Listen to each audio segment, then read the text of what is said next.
Pokemon Design Gen 5, and the fact that this is the next gen to get a remake is blowing my mind a little bit. But this generation had over 150 Pokemon, so it's a lot. And I think it was hard to do 156, I think, new ones at a time. So it does feel like there's a couple trends. One, there's a lot of weird blobby things going on. A lot of weird psychic blobby things. It's definitely kind of I don't know what if it's a darker tone or something, but there's definitely some kind of aesthetic to this game when you look at the new Pokemon that makes you go, yeah, that's a little darker. Yeah, a little bit. Um, there's also, unfortunately, also a lot of things where it's like, this is the replacement of this. If you're doing a new generation with 150 Pokemon, man, it sure feels like some of them are in the slot of something from the first game. They might not always be so obvious. They might take it a different direction, but it's definitely a criticism I would think of this game. So let's do the best ones first. I got Excadrill, and the first time I saw it, I thought it looked like it had like blood on its chest, like it was like a rabid, bloody bear mole thing.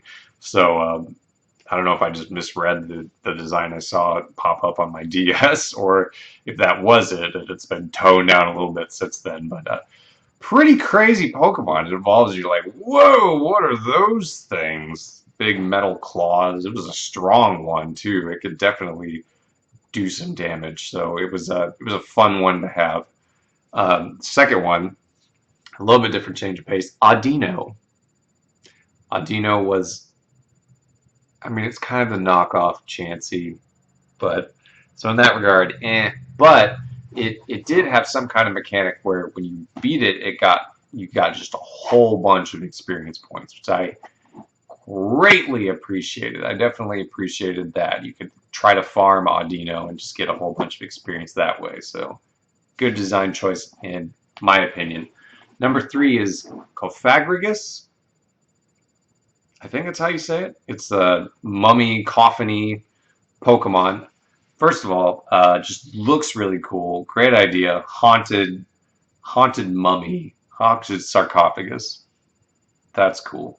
Second, it was a interesting defensive Pokemon. So felt it felt unique to use in that regard.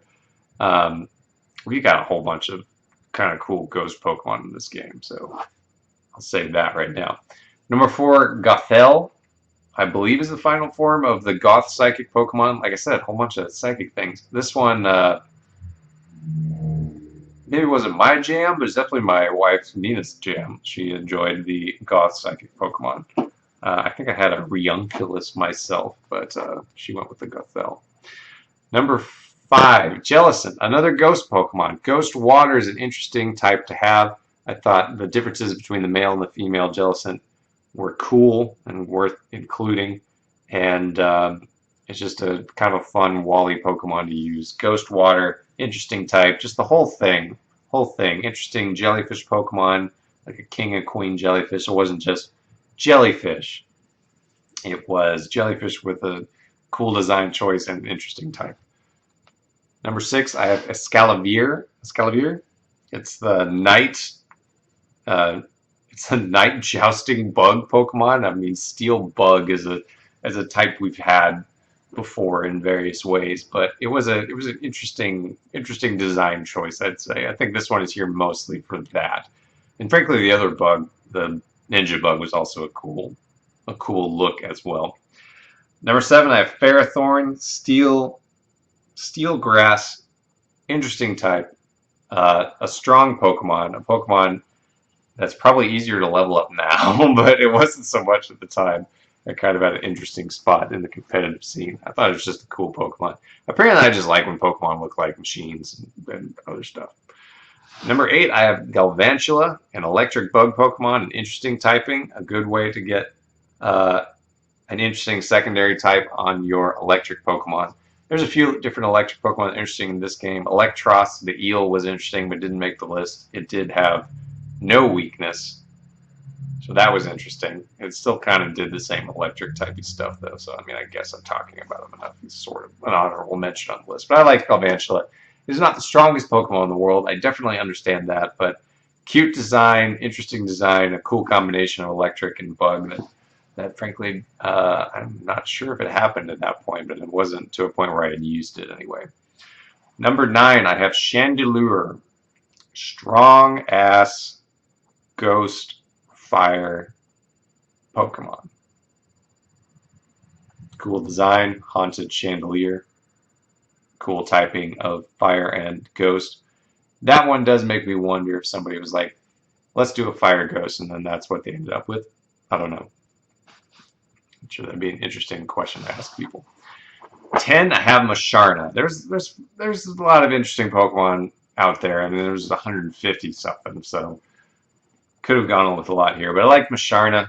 Um, I think it has its mythological connections, like a dreaming tapir or something. I know there's mythological connections there. It just kind of looked like a fetus, which is a little strange, but I enjoyed playing with Masharna, and it was a very interesting design choice to go that route.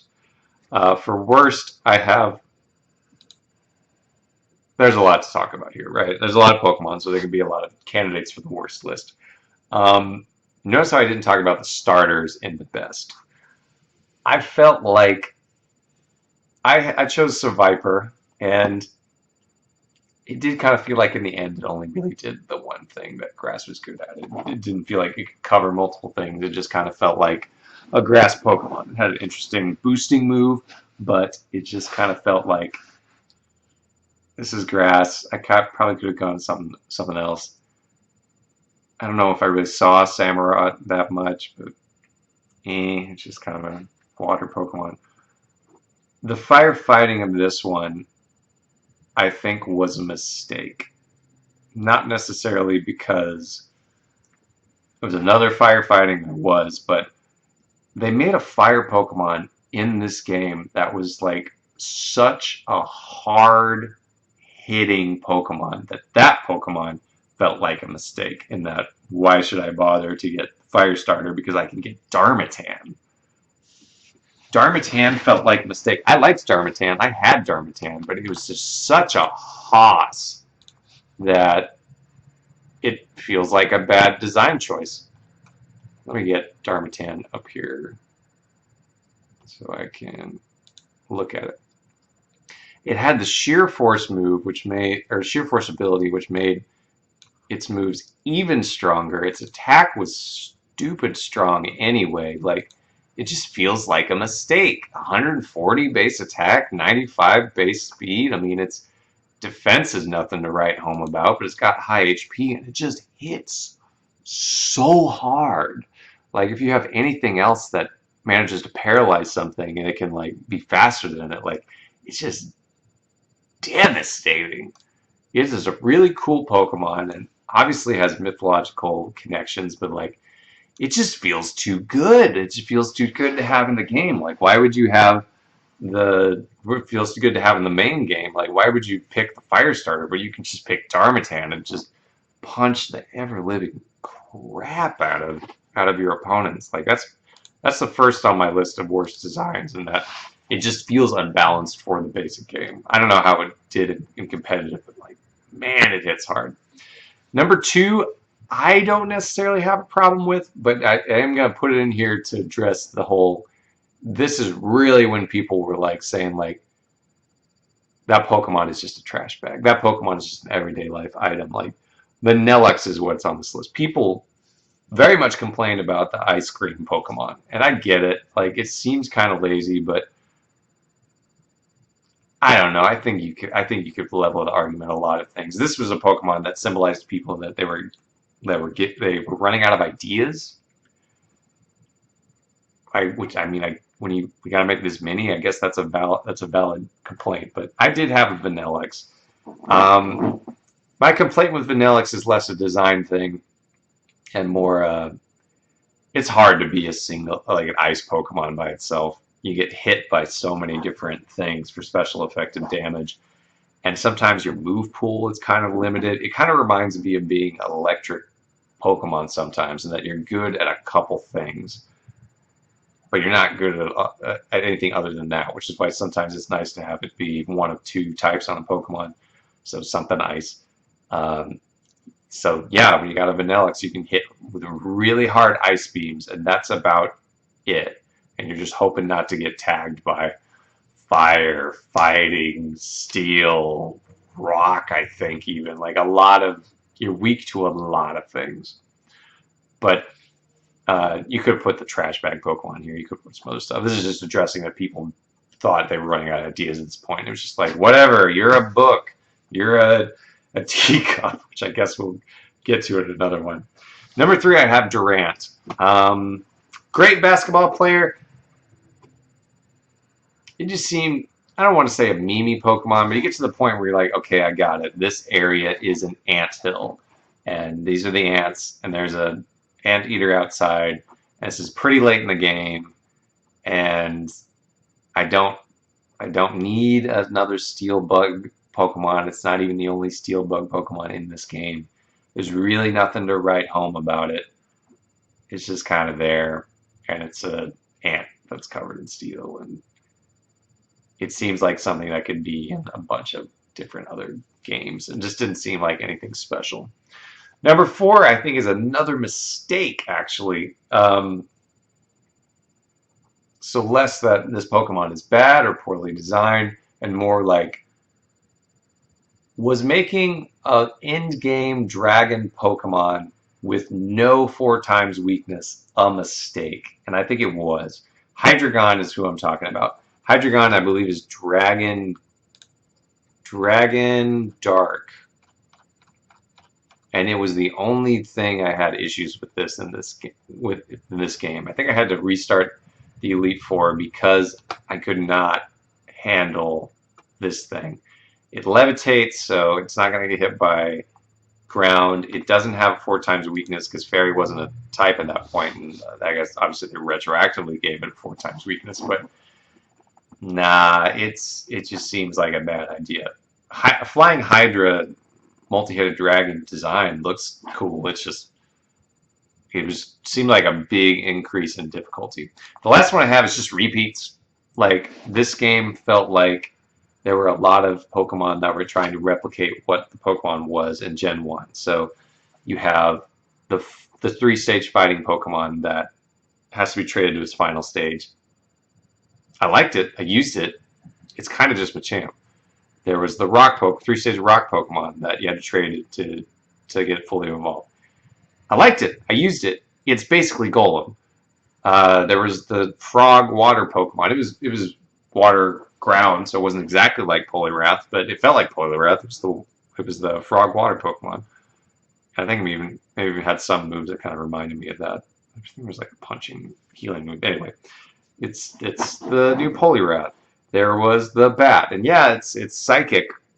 It's psychic flying. So it's definitely not psychic poison, but it is the bat you're gonna meet in all the caves. Like it just felt like there were some slots that were taken up by Pokemon that were really, really following the tread of the other Pokemon. There's a strong normal cow Pokemon in Buffalance. It's probably not as fast as Tauros, but this there's the and again there's a couple more bugs that could be traded. So you had 4 Pokemon that could be traded in order to fully evolve. So there were a lot of there was the 3-stage steel Pokemon that could learn electric moves. Kind of sounds like Magneton, but it's Clink Clang in this one. There were things that felt a lot like retreads. There were also things that felt very unique and fresh, but there were things that felt like retreads. So that's my list. Hopefully you enjoyed that. There's a lot of Pokemon on this one, so you could go a lot of different ways with it. And next generation, I think we'll have the opposite problem. We'll have not that many.